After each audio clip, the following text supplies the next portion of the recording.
20-25 سال سے مجھے اس تکلیف میں تھی، میں جوڑوں کے درد میں، میرے موروں میں تکلیف تھی۔ میں پھر پولی کلینک گئی ہوں، وہاں پہ میں فزیوتھراپی کرواتی رہی ہوں، ٹریٹمنٹ لیتی رہی ہوں، کوئی فرق نہیں پڑا۔ پھر میں وہاں سے پمز میں آئی ہوں، پھر 2 سال کے بعد پھر مجھے موروں کی تکلیف شروع ہوئی ہے، پھر میں پمز میں آئی ہوں، پمز میں انہوں نے علاج کیا، فزیوتھراپی 3-4 دفعہ کروائی، نہیں آرام آیا۔ پھر سی ڈی اے کے ڈاکٹر تھے، ڈاکٹر کھوکھر، پھر ان کے پاس میں F10 میں ان سے اپنا علاج کرواتی رہی ہوں۔ انہوں نے مجھے سجیشن کیا کہ آپ جاؤ وہاں پہ کلثوم سینٹر، وہاں سے فزیوتھراپی 14 دن کرواؤ۔ میں نے 14 دن وہاں فزیوتھراپی کرائی، مجھے بالکل تھوڑے دیر وقفے کی، تھوڑی دیر کے لیے آرام آیا، پھر بالکل آرام نہیں آیا۔ پھر مجھے انہوں نے بھیجا، یہ ایئر فورس کے ہاسپٹل ہے، ڈاکٹر بلال ہے فزیوتھراپسٹ، اس کے پاس کسی نے بھیجا، وہاں میں نے پیمنٹ کی، وہاں میں نے علاج کرایا، وہاں بھی مجھے بالکل کوئی 19-20 فرق نہیں ہوا۔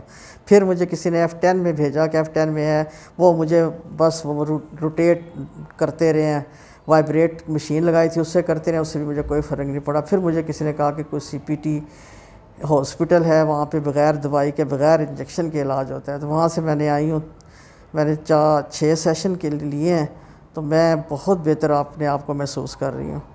بس اب اس کا یہی ہے کہ احتیاط کی تدبیر کروں، احتیاط کروں، وہ کروں تو انشاءاللہ میں ٹھیک ہوں گی، ورنہ میری گردن اکڑی ہوئی تھی، میرے پٹھے اکڑے ہوئے تھے، میں ہل نہیں سکتی تھی، تو میرا بس وہ گردن کا اور وہ سارا ٹھیک ہوا ہے۔ ہپ کا ہے، وہ تھوڑا سا ہے، اگر میں اپنا پوسچر صحیح رکھوں گی، صحیح میں اپنے آپ کو، یہ 3 مہینے جو ہے، 3 مہینے جو ٹریٹمنٹ ہے، جو احتیاط ہے، وہ میں کر لوں تو انشاءاللہ ٹھیک ہو جاؤں گی۔ 2-3 دن میں بہت بہتر محسوس کر رہی ہوں۔